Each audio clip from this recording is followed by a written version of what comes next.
Welcome back to RVP Auto1, where we bring you the latest car reviews, insights, and everything auto.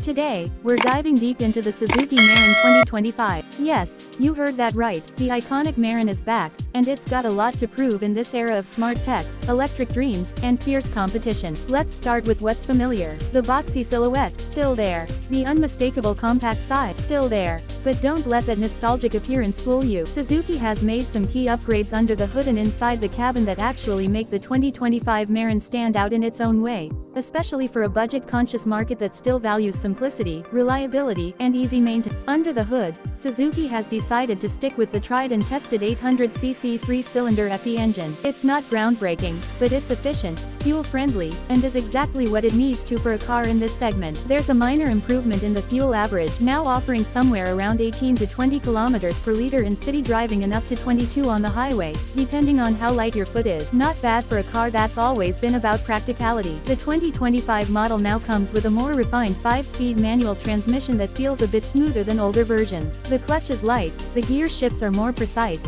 and for everyday city driving, it's a breeze. Don't expect lightning-fast acceleration or advanced drive modes, but if you're looking for a solid A to B car, it delivers. What's really noticeable is the improvement in ride quality. Previous Mehrans were known for their stiff suspension and bumpy rides. Suzuki has reworked the suspension system slightly, still basic McPherson struts up front and leaf springs at the back, but the dampers are better tuned. As a result, the 2025 Mehran feels less jarring over potholes and uneven roads, which is a big win for urban drivers. Now let's talk about the interior. If you've ever sat in a Mehran before, you'll recognize the basic layout instantly, but the 2025 model comes with some surprisingly thoughtful updates. The dashboard now has a cleaner design with a matte black finish that doesn't glare under sunlight. Suzuki has added a small digital display in the instrument cluster showing fuel economy, trip meters, and even a temperature gauge, which, believe it or not, is a first for the Mehran. The seats have slightly better cushioning now, and the fabric used doesn't feel as cheap as it did in older models. Don't expect leather or high-end stitching, but comfort-wise, it's improved. There's also slightly more legroom up front thanks to redesigned front seat rails, but the back seats are still tight, especially for taller passengers. In terms of features,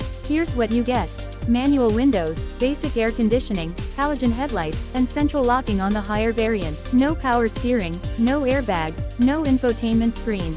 And honestly, that's exactly what Suzuki is going for. The Mehran has never been about bells and whistles. It's about affordability, low running costs, and being a workhorse. On the safety side, this is where the 2025 Mehran still lags behind modern standards. There's no ABS, no airbags, and not much in the way of structural reinforcement. That being said, Suzuki has marginally improved the chassis to make it slightly more rigid, but this is still a car designed for markets where budget usually comes before safety tech. But let's talk price, because this is where things get interesting. The new Mehran starts at around 1.4 million Pakistani rupees and goes up to 1.6 million for the higher variant. That puts it well below competitors like the Alto or even some used options in the same price bracket. And with such low maintenance costs and widespread availability of parts, it's a solid deal for anyone looking to own a brand new car without breaking the bank. Another important aspect is resale. The Mehran, love it or hate it, has always held its value. In many parts of the country, it's still the default choice for first-time car buyers, taxi services, and small business owners. That reputation doesn't fade overnight, and Suzuki knows it.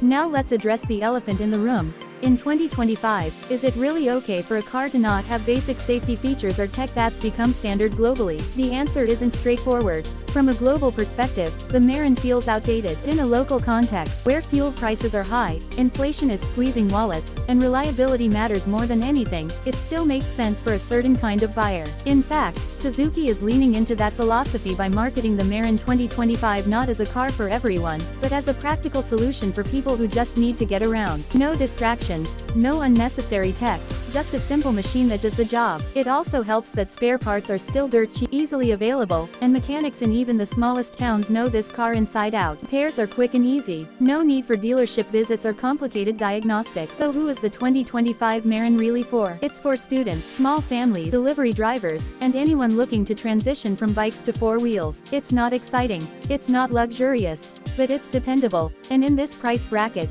dependability is a luxury in itself. To wrap it up, the Suzuki Mehran 2025 is a car that refuses to change too much. It gives you exactly what you expect and nothing more. But for those who value simplicity, economy, and a name that's trusted across generations, this just might be the perfect ride. Let us know what you think about the new Mehran in the comments below. Would you consider buying one? Or do you think it's time for Pakistan to move on from the Mehran forever? Don't forget to like, share, and subscribe to RVP Auto1 for more honest reviews and real-world car talk. We'll see you in the next video. Drive safe.